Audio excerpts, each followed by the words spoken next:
Hanukkah celebrates a certain type of miracle, illustrated by the following story. Sarah was a painfully shy 9-year-old.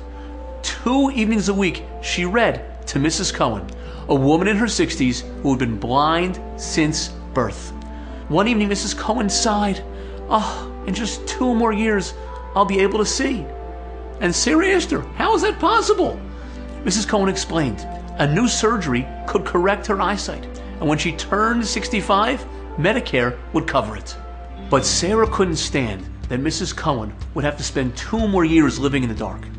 The next morning at school, despite her shyness, Sarah marched into every single classroom and took up a collection. And then she added all the money she'd saved in her long 9 years. And then she went to Mrs. Cohen's apartment and said, "Come on, let's go. I've got the money for your operation." A few days later, they went to the best eye doctor in the city. He agreed to take on Mrs. Cohen as a patient, but his next opening for surgery was in 2.5 months. "My friend can't wait that long," Sarah said.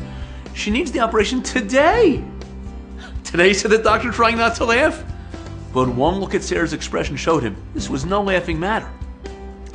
"Young lady," he said, "this operation has to be done in a hospital, not a doctor's office. It'll take days for the initial tests, and then we have to schedule a surgical team. And what about payment?" "It's all been taken care of," Sarah said, handing him a bulging envelope. The doctor peered inside. "How'd you get this?" he said. "Well," said Sarah, "it's everything I saved from birthdays and Hanukkah gelt, and some money I got from babysitting, and a lot I collected in school." The doctor paused for a moment and carefully placed the envelope in his lab coat pocket. To make a long story short, with Sarah's urging, the doctor managed to schedule the surgery only 19 days later. And it was a success. Mrs. Cohen could see. It was only then that Sarah's mother learned what her daughter had done. She went to see the doctor and to thank him, and she really showed him a great deal of money. She promised to pay him every bit. She just needed time. Maybe 30 years? The doctor reached into his pocket and pulled out Sarah's envelope. It contained $83, mostly in $1 bills. "This is the payment your little girl gave me for the surgery. To me, this envelope was worth millions.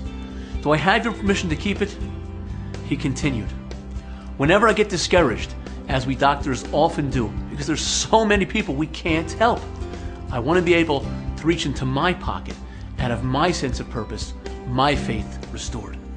2,000 years ago, when the Maccabees fought the Greek superpower, all they had was a small flask of oil. They might have given up. Instead, they committed to do everything in their power and leave the rest up to God. Sometimes, $83 can be worth millions. And sometimes, a small flask of oil can last for 8 days. Happy Hanukkah, and may your days be filled with wonder and miracles.